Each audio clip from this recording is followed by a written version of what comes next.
आपका स्वागत है हमारे YouTube channel engineer Sharma ji में। जैसे आप जानते हैं हम पढ़ रहे हैं फिजिक्स।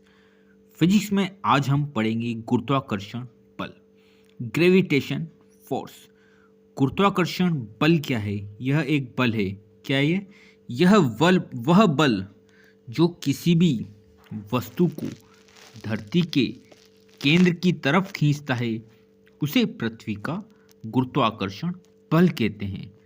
वह बल जो किसी भी वस्तु को धरती के केंद्र की तरफ खींचता है उसे पृथ्वी का गुरुत्वाकर्षण बल कहते हैं। गुरुत्वाकर्षण का नियम क्या है? न्यूटन के गुरुत्वाकर्षण के नियम के अनुसार, अब जो गुरुत्वाकर्षण का जो नियम था वो किसने दिया था? न्यूटन सर ने दिया था। न्यूटन सर ने दिया था गुरुत्वाकर्षण के नियम।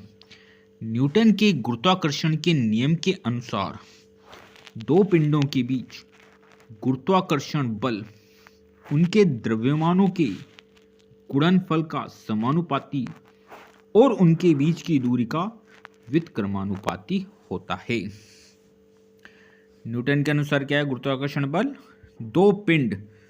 कोई दो पिंड हैं, M1 और M2, दो कोई पिंड हैं, उनके बीच जो गुरुत्वाकर्षण बल लगेगा वो कैसा होगा? उन द्रव्यमानों का जो गुणनफल है उसके तो समानुपाती होगा, और जो दो पिंड हैं उनके द्रव्यमानों के तो क्या होगा? समानुपाती होगा उनके गुणनफल के। जैसे एक पिंड है उसका द्रव्यमान M1 है, दूसरे पिंड का द्रव्यमान M2 है, तो गुरुत्वाकर्षण जो बल होगा वो M1 और M2 के जो द्रव्यमान हैं, दो पिंडों के द्रव्यमान हैं, उनके गुणनफल के समानुपाती होगा, और उन दो पिंडों के बीच की दूरी सपोज करो d है तो उसके व्युत्क्रमानुपाती होगा।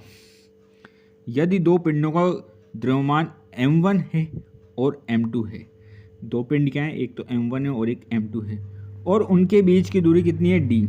उन दोनों के बीच की दूरी d है, तो उनके बीच गुरुत्वाकर्षण बल कैसा होगा? देखिए आप, दो वस्तुओं के बीच बल उनके द्रव्यमानों के गुणनफल के समानुपाती होता है। F directly proportional M1 into M2। M1 into M2 होगा, F डायरेक्टली प्रोपोर्शनल होगा, समानुपाती है। दो वस्तुओं के बीच बल उनके बीच की दूरी के वर्ग के व्युत्क्रमानुपाती होता है। दो वस्तुओं के बीच बल उनके बीच की दूरी के वर्ग के व्युत्क्रमानुपाती होता है। F इनवर्सली प्रोपोर्शनल किसको होगा? उनके बीच की दूरी के वर्ग के व्युत्क्रमानुपाती होगा। तो क्या हो जाएगा हमारा? F is equal to G M1 M2 upon d²। यहाँ पर हमारा g क्या है? अब जो ये g आया है, एक तो F तो क्या है हमारा? ग्रेविटेशनल फोर्स है। जो ग्रेविटेशनल फोर्स है M1 और M2 क्या है?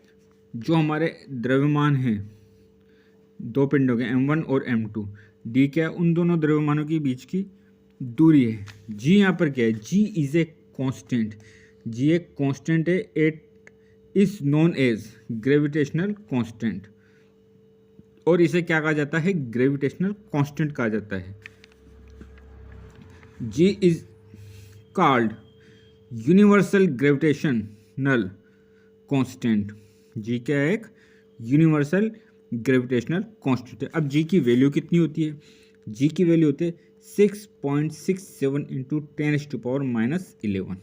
6.67 इंटू 10⁻⁻11। तो हमने आज पढ़ा है ग्रेविटेशनल फोर्स।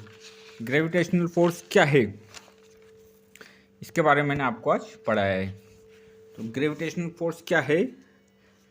वह बल जो किसी भी वस्तु को धरती के केंद्र की तरफ खींचता है उसे पृथ्वी का गुरुत्वाकर्षण बल कहते हैं। गुरुत्वाकर्षण का नियम क्या कहता है? न्यूटन के गुरुत्वाकर्षण के नियम के अनुसार दो पिंडों के बीच गुरुत्वाकर्षण बल उनके द्रव्यमानों के गुणनफल का समानुपाती और उनके बीच की दूरी के वर्ग का व्युत्क्रमानुपाती होता है। यदि दो पिंडों का द्रव्यमान M1 और M2 है और उनके बीच की दूरी d है तो उनके बीच का गुरुत्वाकर्षण बल क्या होगा? दो वस्तुओं के बीच बल उनके द्रव्यमानों के गुणनफल के समानुपाती होता है। If F is directly proportional M1 M2, दो वस्तुओं के बीच बल उनके बीच दूरी के वर्ग के व्युत्क्रमानुपाती होता है। एफ इनवर्सली प्रोपोर्शनल किसके है? डी स्क्वायर 1/d², मतलब उनके बीच की दूरी के वर्ग के व्युत्क्रमानुपाती होता है। तो F इज इक्वल टू क्या होगा? G m1m2/d²। F क्या है? हमारा गुरुत्वाकर्षण बल है। m1 m2 क्या है? दो पिंडों के द्रव्यमान है, गुणनफल है m1 m2। d क्या है? हमारा d उन दोनों पिंडों के बीच की दूरी है। ठीक है, अब g क्या होता है यहाँ पर? g is a constant, g एक कांस्टेंट है and is known as gravitational constant, और इसे ग्रेविटेशनल कांस्टेंट्स कहते हैं। g की वैल्यू कितनी है? 6.67 × 10⁻11।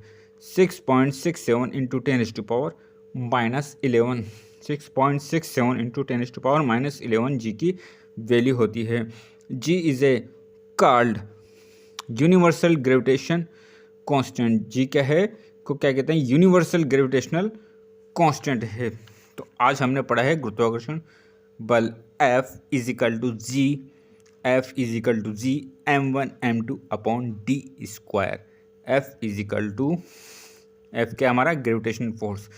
G ये क्या है? हमारा जो ग्रेविटेशनल कांस्टेंट है, यूनिवर्सल ग्रेविटेशनल कांस्टेंट है, m1m2/d²। m1 m2 हमारे क्या है? दो पिंडों के द्रव्यमान है। ये देखिए गुणनफल में F is equal to G m1 m2। F directly proportional क्या है? m1 m2 के, मतलब उनके गुणनफल के समानुपाती अपॉन d²। F क्या है? इनवर्सली प्रोपोर्शनल है किसके? उन दोनों के पिंडों के बीच की दूरी के वर्ग के, उनका स्क्वायर हो रहा है। d का स्क्वायर, d कितना है हमारा? उन दोनों पिंडों के जो बीच है, दो पिंड एक d दूरी पर रखे हुए हैं, उनके बीच की दूरी कितनी है? d है। तो d उनके बीच की दूरी है। तो अब देखो यहाँ का F जैसे जैसे d बढ़ता जाएगा, मतलब दूरी बढ़ती जाएगी, तो ग्रेविटेशन फोर्स कम होता जाएगा। अगर m1 m2 बढ़ेगा, मतलब उनके द्रव्यमान बढ़ेंगे, तो डायरेक्टली प्रोपोर्शनल है, तो F की वैल्यू भी बढ़ेगी। तो इसके बारे में हम आगे और चर्चा करेंगे, ग्रेविटेशन के बारे में और हम पढ़ेंगे। आप हमारे चैनल को लाइक, शेयर और सब्सक्राइब करें। आपका बहुत बहुत धन्यवाद। Thank you.